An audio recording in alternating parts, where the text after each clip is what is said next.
ሰላም ውድና የተከበራችሁ የሄለን ዩቲዩብ ተከታታዮች እንኳን ደህና መጣችሁ። ምሳሌ ድራማን 164ን ይዤላችሁ ከች ብያለሁ። ሁላችሁም ላይክ፣ ሼር፣ ሰብስክራይብ እያደረጋችሁ አበረታቱኝ ማለት ነው። እንግዲህ ካሌብ ሞሲሳ ዝናን አናቱን በስተመጨረሻ ካሌብ ሞሲሳ እጅ ገባ። ከዛም እንግዲህ መድብል ደግሞ ሁለታቸውን ተከታተልና በጥይት አናታቸውን እየደፋ ጨረሳቸው። ካሌብ ሞሲሳ እንግዲህ እንዲሁም በጣም ተናዶ ስለነበረ አንተ የማትረባ ከሴት የማትሻል ጉረኛ አለና አንገቱን ደፍቶ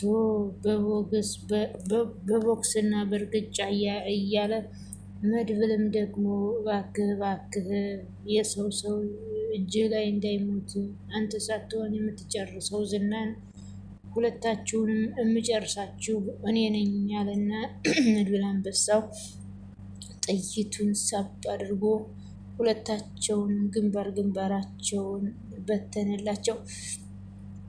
ዝና ከሚባለው በላይ በጸጸት ሲቃጠል ምነው እዛው እስር ቤት ሁኜ ነፍሴንና ራሴን አቆይቻት ቢሆን ኑሮ። ካሌብ ሞሲሳ አዲስ አበባ እንደገባ በተደጋጋሚ መድብል አግቶ ሲያሰቃየኝ የነበረ ጊዜ ነግሮ የነበረ አልሰማ ብዬ ነው እኔው ራሴን አስበላሁት እያለ በእጅጉም በጣም ተጸጸተ። መድብል ደግሞ ይዘገያን እንጂ እኔ ያልኩት ሳይሳካና እኔ ያልኩት ሳይቀር አይቀርቶ አያውቅም። በተደጋጋሚ እናንተ በሰው ህይወት የተጫወታችሁ እናንተ ነፍስ በላ እናንተ ሰው ናችሁ እንዴ? ዛሬ ላይ ደግሞ ወደዳችሁም ጠላችሁም የእጃችሁን እንድታገኙ እፈልጋለሁ። ሁለት አውሬ በአንድ ላይ በማግኘቴ በጣም ደስ ብሎኛል። ዝና አትጨናነቅ፣ የምደፋህ እኔ ነኝ። ካሌብ እንደ ዓይንን አውጥቼ ሳሰቃይ የነበርኩት መድብል ዛሬ ደግሞ የጀመርኩትን ዓይንህን እዚሁ ፊት ለፊት ሁለተኛውን ዓይንህንም አወጣልሃለሁ፣ አሰናብትሃለሁ። ምንም ርህራሄ የለኝም ለአንተ ብሎ አፈር ደም ሲያስበላው ካሌብ ሞሲሳን። መድብል ደግሞ ከመምጣቱ በፊት ካሌብ ሞሲሳ ዝናን ያዘና ያወራነውን ሁሉ ይሄ ነበር ወይ? እኔ የምሰራውን ስራ አሳልፈህ እንዴት አባህ ህግ እስከሚይዝ ድረስ መድብልን ማሸነፍ አቅቶ ነው እንዴ?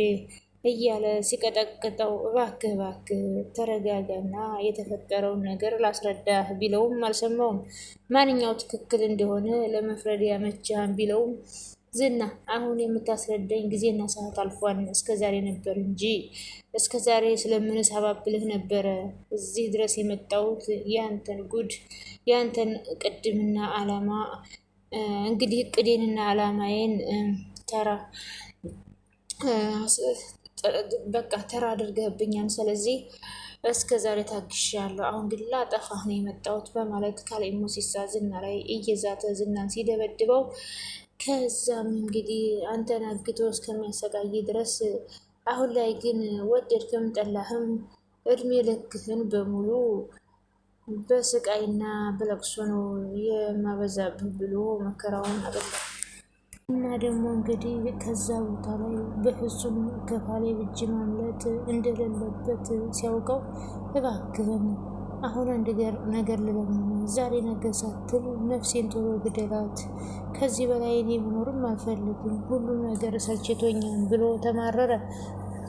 ከአሁንማ ተልገላ አልችልም፣ አንደኛ እጄ ገብተሃል አሰቃይቼና እያንዳንዱ የተቀበሩትን ሚስጥሮች በሙሉ በይፋ አውጥተህ ከነገርከኝ በኋላ አንተ ግደለኝ ብለኸኝ ሳይሆን እኔ ራሴ እገልሃለሁ፣ አፍርጬ ነው የምደፋህ በማለት ሲነግረው እጅጉን በጣም ተናደደና በሚያሳዝን ሁኔታ ራሱን መቆጣጠር አቃተውና ከዛ ቦታ ላይ ማምለጥም ፈልጎ በጭራሽ ያለው ትልቅ አንበሳ መንገጋ ስለሆነ ማምለጥም አትችልም፣ አይ የምትል ከሆነ አንበሳው ደግሞ ጥርሱን አግጦ ከከፈተ እንደሚውጥህ እስከ ወዲያኛው ድረስም እንደሚያሰናበትህ መረዳት አለብህ ብሎ እንግዲህ ሲለው ዝናም እንግዲህ ስቃዩ በዛበት። መድብል ሁለታቸውን አንድ ላይ ስላገኛቸው ደስ ብሎታል። ጓደኛውም እንግዲህ የመድብል ጓደኛ ተከትሎ የገዛ ወንድሙን መንታ ወንድሙን ካሌብን ለማጥፋት አብሮ ቃል ተገባብተው ስለነበረ በቃላቸው መሰረት ዝና ለረጅም ጊዜ እንግዲህ ዝና ለረጅም ጊዜ ታስሮ ይሟቃን የተባለው ሰውዬ መድብል እንዳመለጠ ሲሰማ ራሱን መቆጣጠር አቅቶት ዝናን ለማግኘት መከራና ዋጋ እየከፈለ ነበረ። ሰላም ሰላም! ውድ የተከበራችሁ የተወደዳችሁ የቻናሌ ተከታታዮች እጅግ በጣም ተወዳጅ እና በጉጉት ስንጠብቅ የነበረው የምሳሌ ድራማ እንደቀጠለ ይገኛል። መድብል ያሰበና ያቀደውን በእጁ ፈጽሟል። እሱም ምንድነው?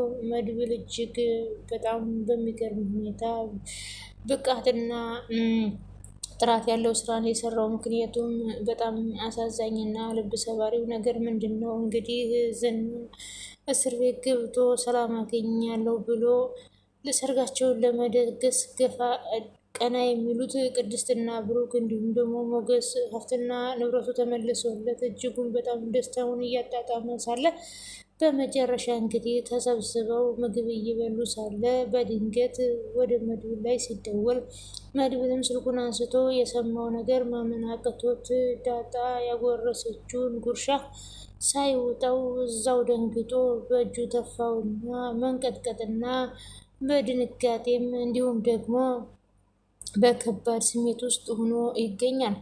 መድብልና ሞገስ እንዲሁም ደግሞ ብሩኬ ስለ ሰርጉ እየተወያዩ ሳለ የሰሙት ነገር በጣም ማመን የሚያቅት ነው።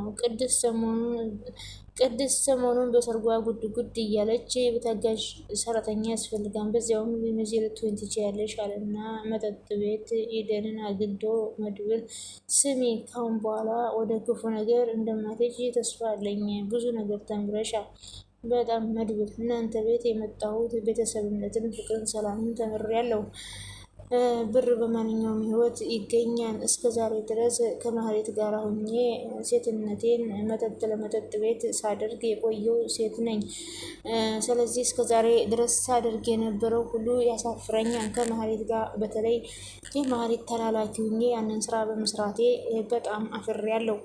ምክንያቱም ማህሌት በጣም ጥሩ ሰው መስላኝ ወደዛ ቤት ሂጂ እና እንደዚህ ሰርተሽ ኑሪ ስትለኝ ስለ እናንተ መጥፎነት ስትአወራ ከዛ እሷን በጣም አሳዝናኝ ነበር። ለኬ የራሷን ነው ለእናንተ አድርጋ ስነግረኝ የነበረው። ስለዚህ በጣም ተጸጽቻለሁ ብላ ለመድብል ነገረችው።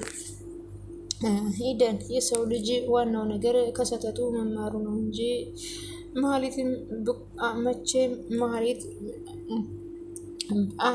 መሀሌት ብትመከርም ታግታ ብትሰቃይም ምንም ነገር የምትለወጥ አይደለችም ብሎ መድብል ለኢደን ነገራት። ኢደንም አዎ አውቃለሁ ስለሷ በማለት እያወሩ ያለ ጭራሽ እሷ ካለችበት ስሜት የምትቀየርና የምትለወጥ ሴት አይደለችም፣ ግን በልጄ ታማለች እና እሷ መታከም አለባት ብላ ከሀብታሙ ሰውዬ ገንዘብ ልትወስድ በድጋሜ እያንዳንዱ ያወራችና የነገረችኝን በሙሉ ለእሱ አሳልፌ ሰጠችባት። በጣም ጉዱናለች እና ይገርምሃል፣ አሁን ላይ ማህሌት ያለችበትን ሁኔታ የት እንዳለች አላውቅም። ደጋግሜ ብደውላትም ስልኳ እየጠራ አይደለም አለችው። በቃ የራሷ ጉዳይ። ካሁን በኋላ ለሚፈጠረው ነገሮች በሙሉ አብረን መጋፈጥ እንችላለን። እየሰማሽ ነው አይደለ? ካሁን በኋላ ምንም አይነት ስህተት ብትሰሪ አልምርሽም። አሁን ቀጥለበጥ ብለን ወደ ቤት መሄድ አለብን። ቅድስትንም ታግዣታለች። ሰሞኑን ሰርግ አለባቸው። በዛ ላይ ደግሞ ማማያ ሙዜ ልትሆኝ ትችያለሽ ብሎ ጠበቃው እንግዲህ እጅግ በጣም ደስ የሚልና አነጋጋሪ ነገር አደረገ። እሱ ምንድን ነው? የሞገስንና የሉላን ሀብትና ንብረት መልሶላቸው እነሱም በደስታ እየቦረቁ ይገኛሉ።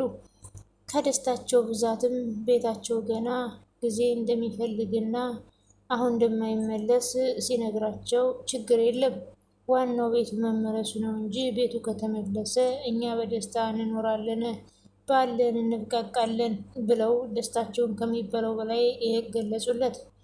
ለሉላ ሄዶ ሲነግራት ሁሉንም ነገር ሞገስ አየ። ሞገስ መቼም ፈጣሪ ያሳፍረንም፣ ዘገያን እንጂ አይቀርም። ዋናው ነገር አሁን የምንፈልገው ሰላም ነው። ሁሉም ነገር እየተስተካከለልን ነው። ዝናም በእስር ቤት ሁሉ ላይ ሆኖ እኛን በሰላም በደስታ የምንፈልገውን ነገር ማድረግ እንችላለን። ምንም አታስብ፣ ያጋጠ ወጥ እንደሆነ እስር ቤት ካገባልን ምንም አንሆንም በማለት እንዴት አላስብም ሉላዬ፣ አሁን ላይ እኮ ቤታችንን ካላገኘን መረጋጋት የሚባል ነገር የለም አላት።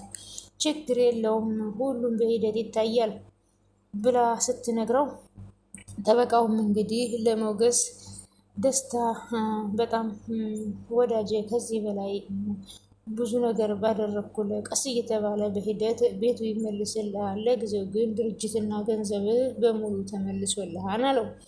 በቃ የሰራህበትን ሁሉ ልክፈልህ ወይስ ምን ላድርግልህ? እኛ እኮ ሚዜዎች ነን፣ የብሩክ ሚዜዎች ነን። ቢያንስ የሙሽራ ልብስ አንድም አልመረጥንም። ሰዓቱ ጊዜውም ሂዷን። ብሩክ አትቀልድ፣ የሆነ ነገር ማድረግ እንዳለብህ ለብሩክ ንገረው አለው።